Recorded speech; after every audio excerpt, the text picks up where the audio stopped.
Hello and welcome to another episode of Mind the Gap, making education work across the globe with me, Tom Sherrington, and my co-host, Emma Turner. Hello, Emma. Hello, Tom. It seems very strange, just the two of us today, but very lovely at the same time. I know. I mean, I think the last time we did this was when we did a review of what we saw happening in 2021 and all the books and stuff that we'd read. And already we've had a ton of guests. So we've spoke. Well, we had a great interview with you and David and Oliver talking about the extended mind, which is really amazing. And that hasn't obviously come out yet, that book. And we spoke to the Sister Act. Really fantastic. I love that. Sonia Thompson and Tracy Adams, who are head and deputy head at St Matthew's in Birmingham. That was cool. And then Frances Akinde, who's special needs head. Really interesting about the whole journey she's been on. So it's been brilliant, hasn't it? It's been so rich, and it's been so good to have such a sort of diverse representation of phases across the sector. We've had special, we've had primary, we've had secondary. It's been a real treat to get that sort of rounded picture of what's going on out there. So it's been absolutely fabulous. I've loved it. No, I think we're doing well on that front. It's important to try to get out of your silo, isn't it? And I feel like more and more, I do as much work with primary as secondary, and it's something which I feel has changed my whole view of teaching. And one of the big debates, let's get straight to this. One of the big debates that has been raging for forever, but very intensively in the last few years, is curriculum. And you've struck out. You've just gone and sort of written your thesis. My thesis. So it's fantastic because not so long ago that you had these ideas and you're doing some webinars and some conferencey stuff, and then it's like, I'm going to write it in the book, and you thought it's already done. It's like it's one of the fastest turnarounds from the idea to the thing. So let's tell everyone you've written this amazing book called Simplicitus. Yeah. Tell everyone about it. Well, I haven't got one to waft yet because I've not actually got a proper hard copy. All I've got is like the edited copy. So that's my kind of spiral bound A4 version of it. It's currently being printed by John Catt. But yeah, it's kind of quick in turnaround, but slow in its curation and collation, because I've been sort of training within the primary curriculum space and within the subject leader space for 20 odd years now. So I've been training hundreds and thousands of primary curriculum leaders and primary subject leaders for a very, very long time. So a bit like when we interviewed Alex Quigley, when he was saying he does all this research and then when he sits down to write, it's actually a really quick process. Same sort of process for me, as in I've done the course lots of times, I've worked with lots of schools, and it was just a case of putting it all together in one place to try and exemplify and to try and tease out some of the core things around primary curriculum design, because there's a wealth of information out there about curriculum, not always written from a primary standpoint. And it is a completely unique approach in primary. Not least because you have the same children all day and you teach all subjects as a class teacher most of the time. But just in the organisation, the infrastructure, the child development considerations, there are so many things that are unique to primary that need to be considered, that although generic curriculum conversation is useful and the subject knowledge that secondary gives us is incredibly valuable, it's not rooted in the practicalities and the actual enactment of what it's like to work in a primary school. So what this tried to do was pull all that together and say, this is how to build a primary curriculum. These are considerations that you need to think about. This is all the stuff about child development. This is all the things about the organisational and kind of resource-based issues that we have in primary. And this is how to lead a subject really well, potentially when you're not a subject specialist in that area, because very often in primary, you get bequeathed a subject. So here you are, here's MFL, or here's geography, or here's maths. You're thinking, that's not my specialism, how do I lead it? So it was pulling together all of those threads to say, primary's unique, primary's brilliant, it needs its own unique approach, and this is how to lead well with it. So that's where it kind of came from, really. No, it's great. And it kicks off with this great thing with it's quite clever. You have this sort of thing. I hope it's not too much for spoiler, but you sort of have this list of statements about what a curriculum should have in it. And it's so I'll read a couple out. So it says, everyone is capable of learning, or memory is key to learning and can be improved through good teaching, or a rich and varied curriculum is stimulating and interesting for young learners. And it turns out that these are not sort of modern... not rose and shine, Tom. It's not rose and shine. Not like modern statements. Or even he's themes, for some people, he's quite old. There's actually really old. Yeah. So those statements come from a Roman, the Quintilian. So tell us about that. I thought it was a great opener. Well, I was researching the history of education. I don't know why, I just fell down a rabbit hole a little while ago, and I chanced upon Institutes of Oratory by Quintilian, which was a volume of 12 books all about what he believed education should be and what the principles of it.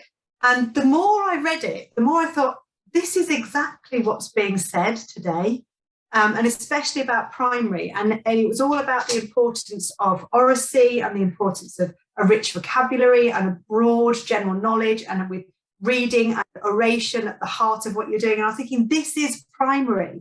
And I think, as it says in the book, sometimes we get so caught up with this idea that we are so sophisticated now.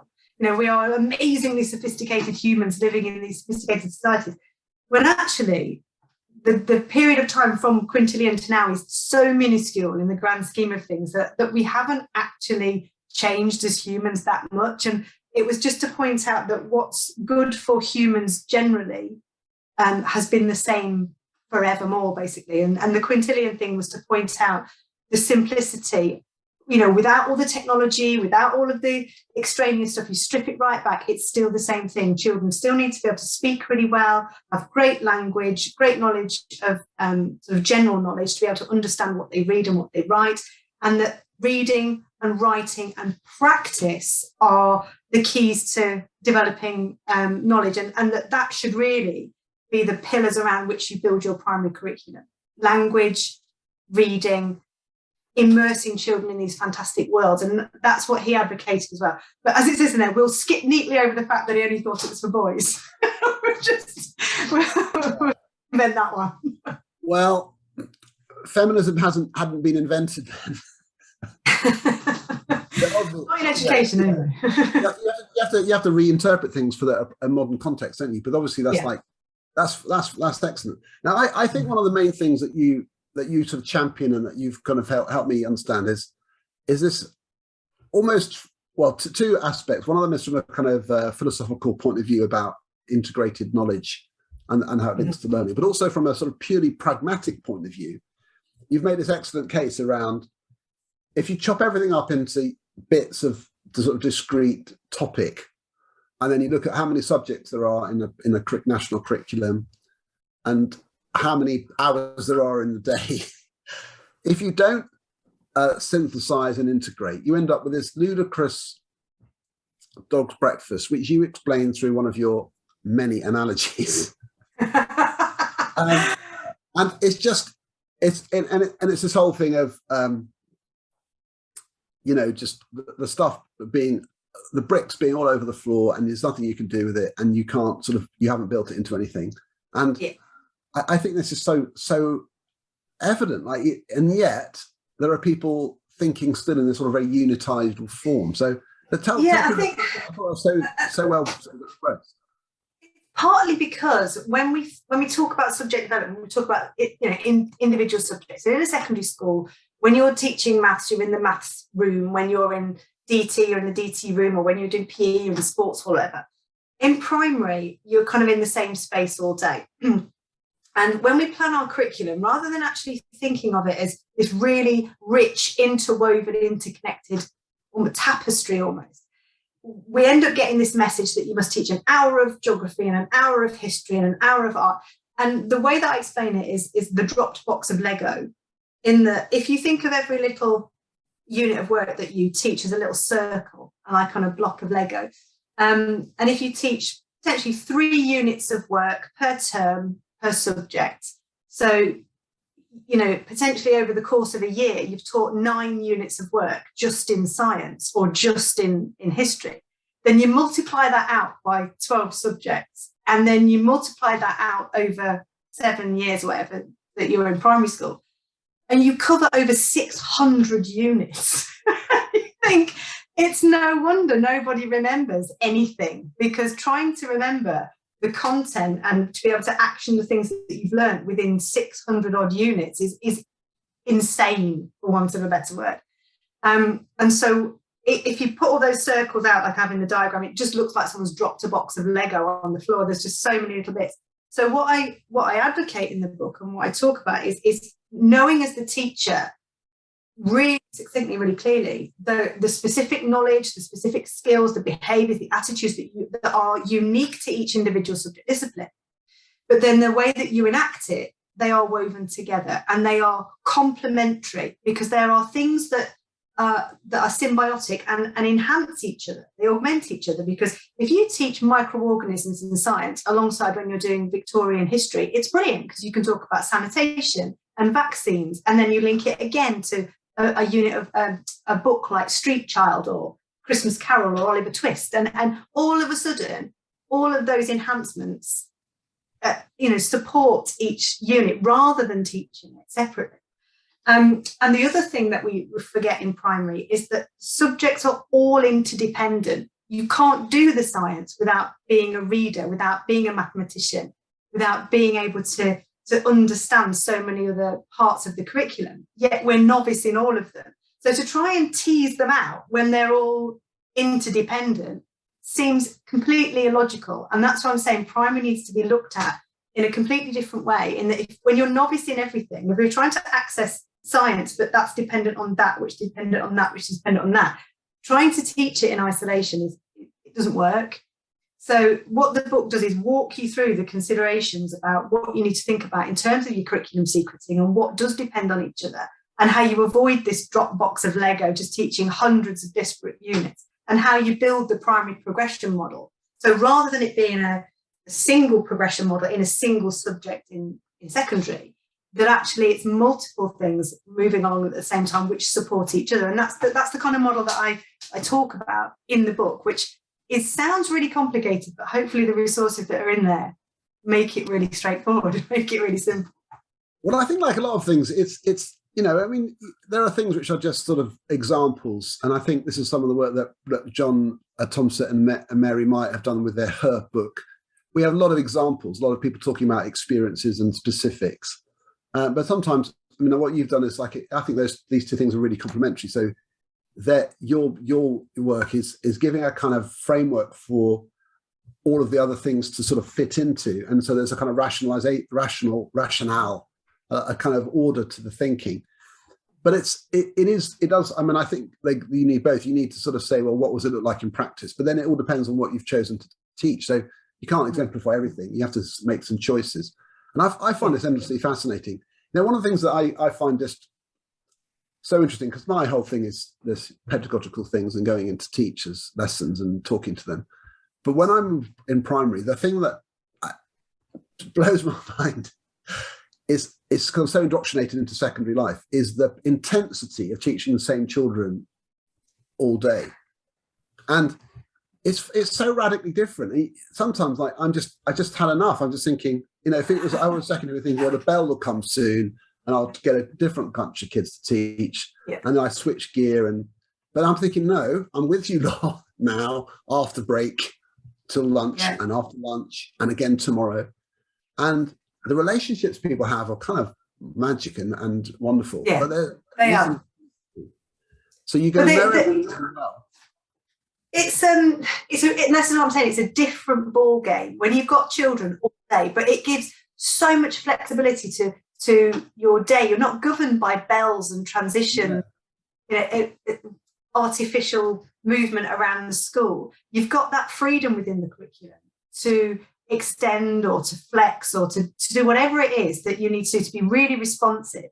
And you get to make those. And if you think about schema building, what a brilliant position to be in, because you can constantly draw on what they've done earlier in the day, earlier in the week. You know everything that they've done. So you can say, look how that connects to that, look how that connects to that. And you can deliberately kind of build these rich schema for them, which draw on multiple subject areas. And you can't do that in secondary because you don't necessarily know what the maths department just taught them or what the geography department taught them. So it's wonderful when you get those fortuitous connections that you can make with children, but also the very deliberate ones that you plan for. but the relationship is completely different. The routines that you have are completely different. The rhythm of the day, the rhythm of the week is completely different.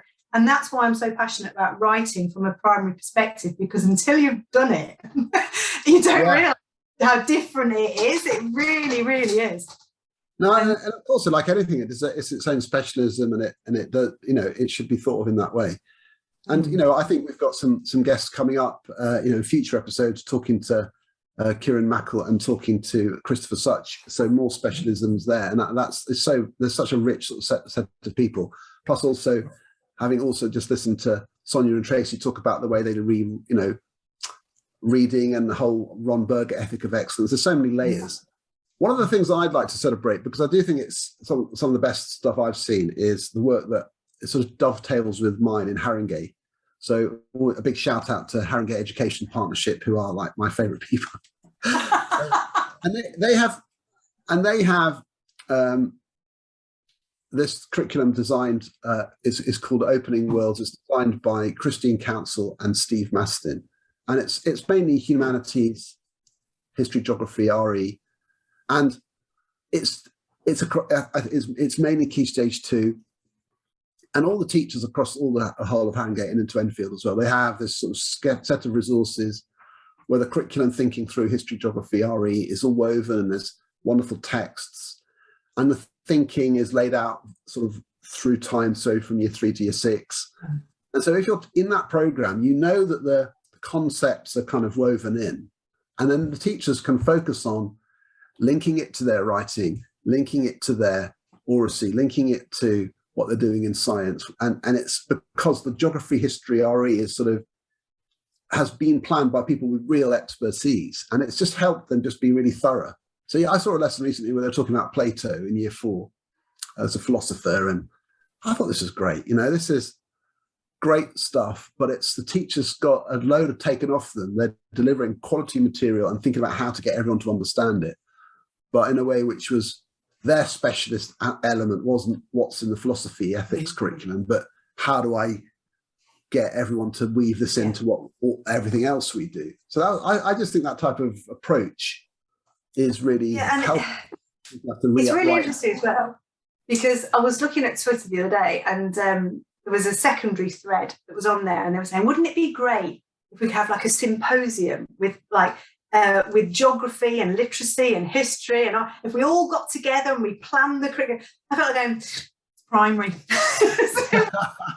We already do that in the sector, sweetheart. It's called primary teaching.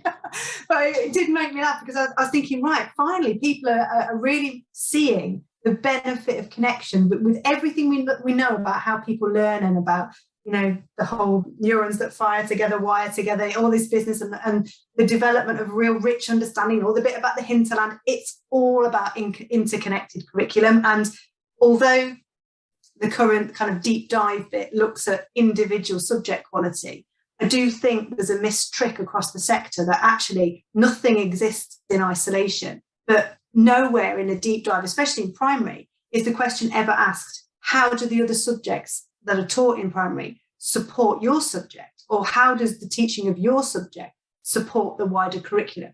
And that's a question that I would not necessarily love people to be asked in Ofsted inspection. Nobody needs an extra layer of things they need to think about. But I think as a sector, we need to look at the role of really effective connection, not just this kind of horrible homogenous topic umbrella, but actually what are the actual benefits of connection. I would love to talk more about that.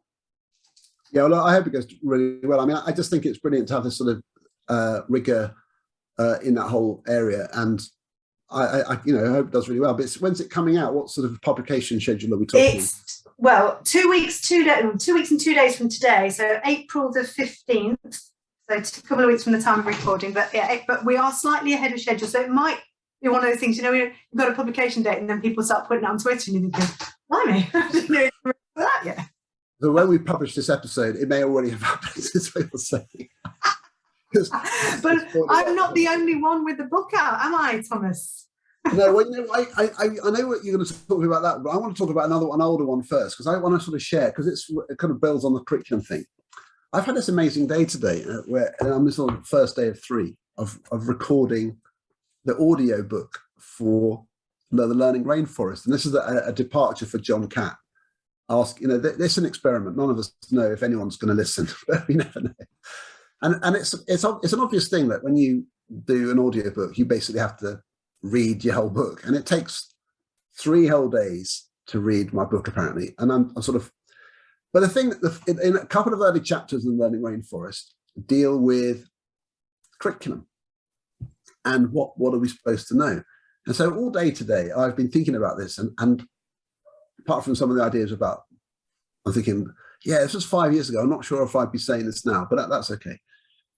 One of the things is just a big sort of shout out to Martin Robinson and the Trivium, because I just talk about him like all the time. He's sort of massively influential. And so the idea of the Trivium meaning grammar, dialectic, and rhetoric, the kind of the knowledge, the experiential, sort of debate and discuss and explore, and then the kind of communication. I could say more about that, but also just it's a kind of stock take of the sorts of knowledge. And there are some things in there I'm going to read them out, because I was making myself laugh about this.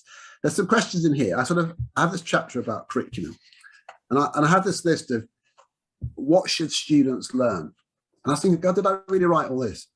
So, and this is trying to make the point that there's some knowledge is just random. And so what questions like, I have this 20-question quiz in my book, and I challenge anyone that no one person knows the answers to all these questions. And they're things like, what's the capital of Equatorial Guinea? What is the key molecular structural difference between a gel and a foam? Or who contested Super Bowl II in 1968 and what was the score? Or how far away is Proxima Centauri in astronomical units? I mean, this is all knowledge, isn't it? This is all stuff you might know. But the main point is that you at least need to know what that's about. So you might not know any of those answers, but genuinely you would kind of know, oh, that's about astronomy, that's about American football, and you do have the clues. And then there's a whole other list of things, which are things like swim 50 meters, or make a pie, or compose a piece of music, or it's endless lists of stuff which we want people to be able to do. And actually, we're quite ambitious, aren't we? I sort of thinking that sometimes we set ourselves out to we want kids to be knowledgeable, to be great speakers, listeners, debate, composers, sports people, speak a language. I was exhausted reading that list, thinking, aren't we putting like way too much pressure on ourselves here? Or what do you think? I mean, maybe we should just be sort of like nailing it down a bit. Well, I'm all about Simplicitus now, Tom. But I do think that as a school or as a department, you need to define what you want those children to know or to be like by the end of their time with you. That can help you kind of strip out what's important or what's not important, because you can't know everything, you can't do everything, but it's avoiding that additive curriculum model. Like if you try and shove everything in, the only thing you're going to be guaranteed is that you're going to learn nothing, because there's going to be too much that's too much for any of it to stick. So I think that defining what you want in your curriculum as the most important bit is the biggest decision you can make. And just putting more and more stuff in, say we know more, isn't necessarily the winning approach. So for me, it's about clarity. It's about absolutely being completely clear about what it is you want to achieve with those children, and then not necessarily deviating from it and thinking, how is what we're now providing serving them to achieve that thing, rather than thinking, we haven't put that in and we haven't put that in. It's like, okay, we might not have put it in, but what we said was important is this. And that's why, I sort of really, I think I've referenced this lots of times, because it was so good. It's made me think about loads of things. Sometimes, that's a good sign. So it was a lesson of a couple of lessons I saw different teachers teach about the same unit. So they were parallel year 5 classes, and they were talking about a piece of writing, which was writing a balanced argument. And I think that was the kind of literacy goal, like writing a balanced argument. So you have to be able to say things like on the one hand, on the other hand, and have advantages and disadvantages. So they were learning that. They were applying it to tourism in Snowdon and the human impact on the environment. So there was a geography science aspect, human impact on the environment. And then they were having to articulate their thoughts through pair discussion. So they were having to say, we come up with 3 advantages, we've come up with 3 disadvantages, and having to verbalize on the one hand and on the other hand. And they were also learning that there are different perspectives. So they were learning this general idea that there isn't simple answers. You know, the bigger learning overall was sometimes problems are complicated, and we have to have, you know, we have to weigh up things. So I thought there's so much learning going on in this, and it's all through this one vehicle of writing a balanced argument about Snowden. It was like brilliant. And that sort of me is like, when you've got one task which has got lots of that stuff layered into it, you're on to a winner, aren't you? Yeah. And we don't necessarily think enough about the curriculum products that we want the children to produce and what the process of producing those will actually achieve. And I talk about it a lot in the book, is about what behaviours, what attitudes, what approaches to things does your curriculum actually develop, rather than just kind of thinking, how can I get as much knowledge in your head as possible? What else do you learn from this process? What is the kind of the global offer? Because there'd be so many things that children took from that experience of doing that balanced argument, which you wouldn't necessarily get if you hadn't thought really carefully about the context and about the process and about the outcome. There you go, it's interconnection again, Tom. So when is your audiobook out? I have no idea. I tell you, the funny thing about it is, like, you're sitting there, like, you know, you're sitting there with headphones. I'm like acting out. I've got headphones here, like I needed for this, but you're sitting there like this, and there's a guy who you can't see through the window, and you're just there, sort of trying to read in a sort of readerly style. And every so often he says, "Tom, can we just say that again? There's a little bit of stomach noise." And I swear to God, at least 20 times today, I had to stop recording because of stomach noise. And you're thinking, God, you know, and he says, yeah, there's a little bit of throat noise there. Can you just maybe take a sip of water? So you go, okay, a bit of sip of water. And then there's almost like a race against time between how many sentences you can say before then the water you've just drunk is gurgling through. And it's going, blah, blah, blah, blah. And he says, sorry, Tom, yeah, we picked up the stomach noise. Oh, who knew you had so many gastrointestinal issues? He said this is absolutely common. He was saying it's just like, this is what it's like, you know, with this soundproof studio, you hear absolutely everything, and your body makes quite a lot of noises apparently. So that's really off. I was thinking it would all be about, you know, the reading and the intonation and the pace, but actually that wasn't the hard bit. The bit was to manage my bodily noises. That's probably taking me. But you've had quite the week though, haven't you? Because you've done your audio recording, but you've also been doing your WalkThrus training with a group of Uber coaches, because WalkThrus 3 is now out, isn't it, sir? Yeah, it's so fantastic. So Oliver Claviglieri and I, you know, people will know who he is. We've just come to the end of our sort of process of writing the materials for the WalkThrus, which is great because now we're just going through the final stages of materials and stuff for our website. But the basic kit that we've made is done, and we're not going to keep adding to it. And now we're just, for as far into the future as we can think, we're going to be thinking more about using it rather than making it. And so Monday was a great, we recruited a group of people. Now this is one of those things where, you know, there's so many schools who are members. We emailed them one time and just said, we're going to offer this training.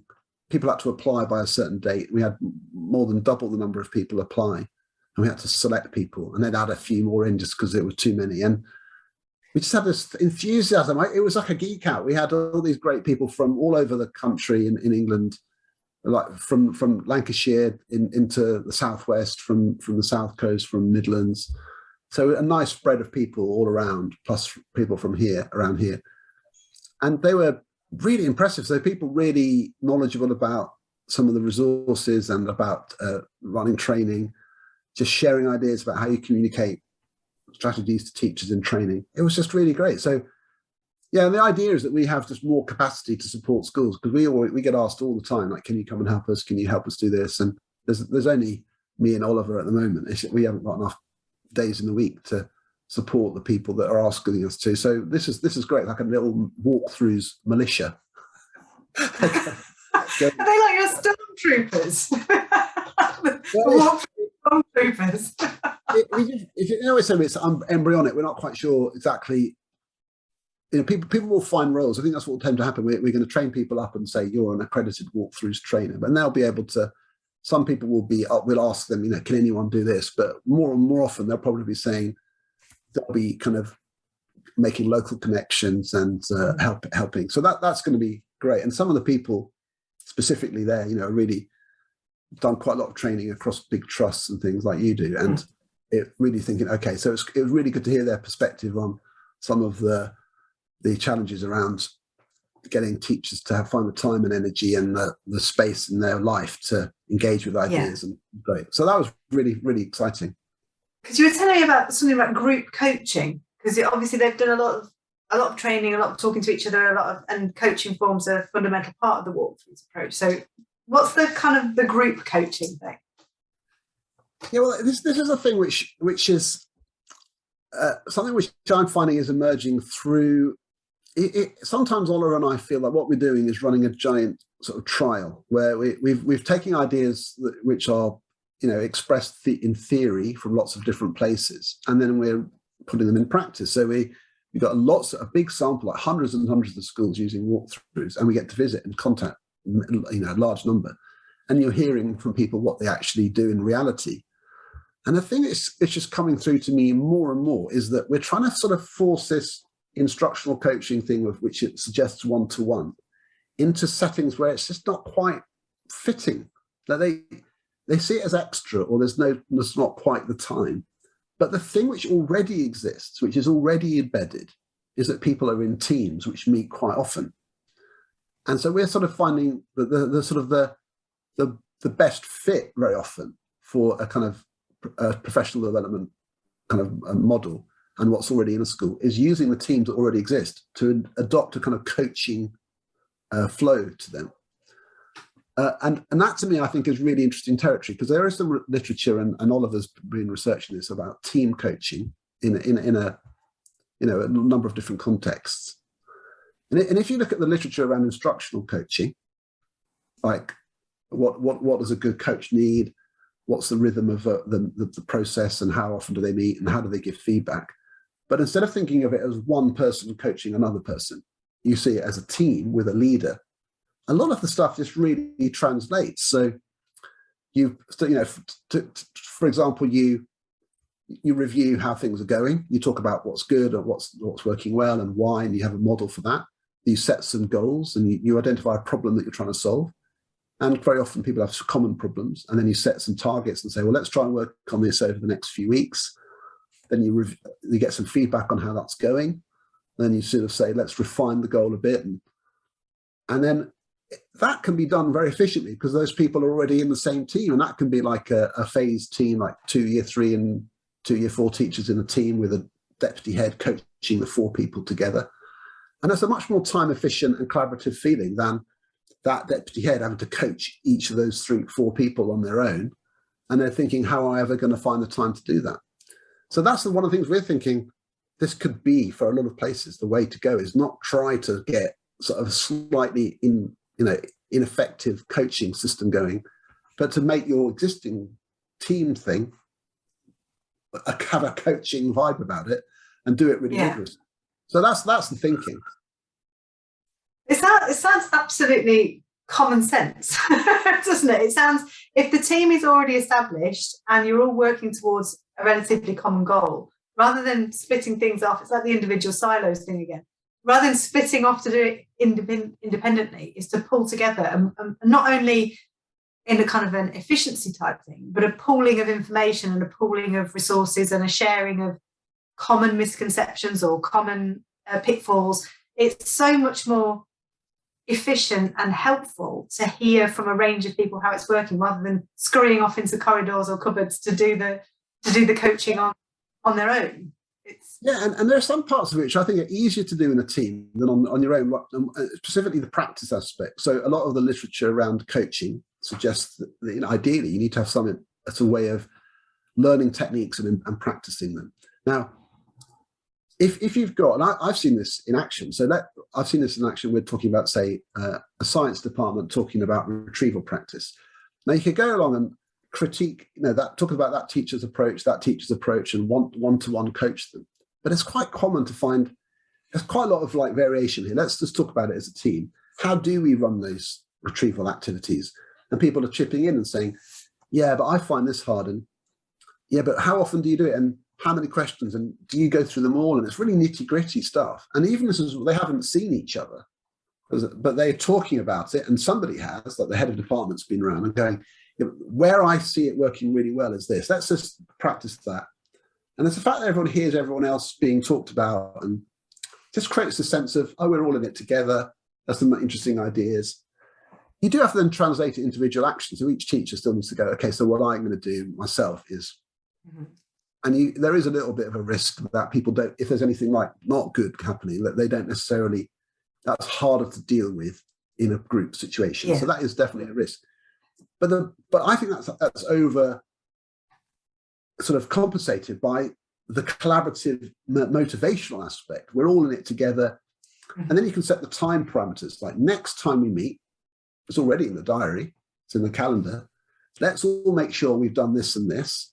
And because next time we're going to talk about it again, and everyone goes, okay, I've really got to crack on because we're going to, that's only in so many weeks. Yeah. And it's a kind of rhythm to it. So I'm a big fan of this idea, but I'd say we're sort of road testing it is probably fair to say. It's not, I'm not going to say I've proven this is the way to go. I'm just feeling it's a good bet. And probably easier as well when you're in a department all teaching a similar subject, rather than, I'm just thinking it would work in primary, but it would be a very different conversation that you'd have with a year 1 teacher and a year 6 teacher, or if you had a mixed age class and then somebody had a straight year class. And there are areas of commonality, but I think, like with anything, the selection of who goes with whom in the group will be the thing that makes it work. The main sort of stimulus for this sort of line of reasoning has been from primary, though, where the most common, I'd say the most common scenario I counter is a 2-form entry primary school, and it's the 2 year 6 teachers talking together with another person, and that's the scenario I'm really. And then I've seen it with some. So I think that's the most common thing. It's coaching your 2 year 5, 2 year 4 teachers together is more efficient and really effective. And I would say a lot of people will find that easier. And you can mix it up with various approaches. So I found that that's cut. People are going, oh yeah, thank God. So we don't have to sort of set up this whole other system and call it. So we'll see how that goes. But so I'm quite into this idea, because I found that when I'm feeding back to people about what they're doing, people are stumbling at this idea of who coaches who, and where do we find the time? Because it's your biggest and most expensive commodity is time. So trying to find ways that uses that most efficiently is always going to be a winner, isn't it? Well, it is, and it's sort of hard. It's like where you feel like you push the barriers away, and I feel like it's sort of, that I don't believe in a sort of great purism about this. You just have to be pragmatic. Time is always an important asset. So you have to sort of just look at what you're trying to do, and where people have got some strong accountability cultures still, and they're worried about their formal lesson observation and all of that, and that can totally kill the spirit of any kind of coaching system. So you've got to think, so where are the pitfalls? And another little sort of thing about the team coaching thing is, in a typical school, where there are, it's easier to go and support the team when you know that the leader might need a bit of extra support because they're not so used to this way of doing things. And it's legitimate to go along to a team meeting and be in it and talk to everyone if you're a leader. And you can start modeling some questions to ask and some offering solutions and support that teacher, that leader. But you don't need to be in everyone's, because a lot of people who are self-managing and you can. So it's an easier way of sort of getting in amongst it than running this enormous system where people are collecting data through a central system and it's all very data. And you're thinking, I can't remote control 100 teachers' coaching sessions across my giant secondary school. That's just never going to happen. But I can support that coach. I can support that team leader. I can get in amongst it at a team level. And so that's another kind of advantage. Anyway, I could go on about that. What I want to know, Tom, is I want you to just give us an overview, a flavour of how WalkThrus 3 is similar or different from the other two? Because it does, I think it feels very different. It's like the end. It's like the end of the series. So the first one is Oliver and me. The second one is like a few expert people chipping in, and the third one is like, well, let's sort of fill in around with lots of like experts sort of bringing it home. So we've got you and Chris Such in there talking about primary reading or reading and writing at the basic level of how you first learn it, so the foundations. Mm-hmm. And we've got some really good stuff like for Josh Goodrich talking about coaching, and people like Peps McRae and Harry Fletcher-Wood talking about motivation and habits with learning. So lots of specific people have brought their expertise to the table. So there's 20 different contributors. And we've also gone a little bit further into some specific things around early years. So there's stuff around play. There's some things to do with, a little bit more. Take a volume 1 walkthrough like cold calling and its cold call variations, or checking for understanding, like different ways of checking for understanding. So it's gone like deeper in certain areas. Mm-hmm. So I feel like some of the walkthroughs are just at that level of finesse and depth, which, and then there's like the handover for modeling. So in volume 1 we have a basic modeling walkthrough, but in volume 3 we've got more focus on the I do, we do, you do bit. And so I just think there's a bit more precision around some of the walkthroughs there, and lots of different voices. I think it's great, but partly because I didn't write all of it. So I feel like I just love this fact of, I love this sort of like, it's a giant sort of party of amazing, really knowledgeable people. And just the fact that on the front cover, you've got this as 21 people, something listed, or 23 people. It's exciting to be able to sort of curate so many specialist voices into one place. It feels like it's gone from individual class right out to sector. It feels like it's gone on this kind of journey where it's gone from really narrow to really broad. And you just said about it being the final one in the series. Is there not going to be a WalkThrus 4? You're not planning that? No. The feedback was that WalkThrus HQ more than anything else probably is that it's overwhelming for people. So the people who are comfortable with it, they're using it. It's like already too many choices. And we feel like if there was a fourth one, it would be starting to be a little bit sort of, some of it would be a bit peripheral and just adding for the sake of it. We might do, because literally people have asked us to, one for leaders. So if I'm if we could do this over in about 2 years' time, maybe a walk-through leadership book. So you were saying like all the things that leaders have to think about and do. And there wouldn't be 5 steps in terms of procedures, but there'd be sort of 5 things to think about on this, 5 things to think about on that. So we might do that. But that's only because people are asking, where's the leadership book? Yeah. So it reminds me that kind of model that's very similar to another John Catt book that's coming out from Sam Strickland with this behaviour manual. That's very much leaders, middle leaders, class teachers. So that's but that's all. We're going to be talking to him in due course, aren't we? So we'll be talking to him, and I'm looking forward to doing a kind of book launch of interview with him when his book comes out. That'll be fun. Yeah. Well, look, thank you for asking about that. It's been fun. We've both been on our writing journeys, and it's fun to talk to other people who write their books as well as doing our own. I love it. So we sit both sides of the table. But look, I think we could keep talking, couldn't we? But we're going to wrap it up now. Thank you, everyone, for listening again to our podcast. We're always delighted by the number of listeners and viewers we get for our YouTube channel. It's always surprises us how many people are there. But it's really exciting, and I feel like education is in a good place. It's lots of things are happening, and it's dynamic, and of course there are the hassles and the frustrations, but the energy people bring to it is just amazing and constantly inspiring. Definitely. So, thank you so much. Thank you, Emma.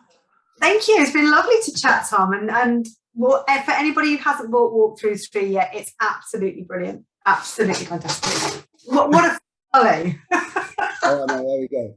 And if you can, one day, if you can try to scan the Learning Rainforest audiobook for summit noises and see if there are any. It's going to be gurgle free. That's the goal. Well, look, thanks very much, everybody. This has been Mind the Gap, Making Education Work Across the Globe with me, Tom Sherrington, and Emma Turner. See you on another episode. Thank you very much for joining us. Thank you. Bye-bye.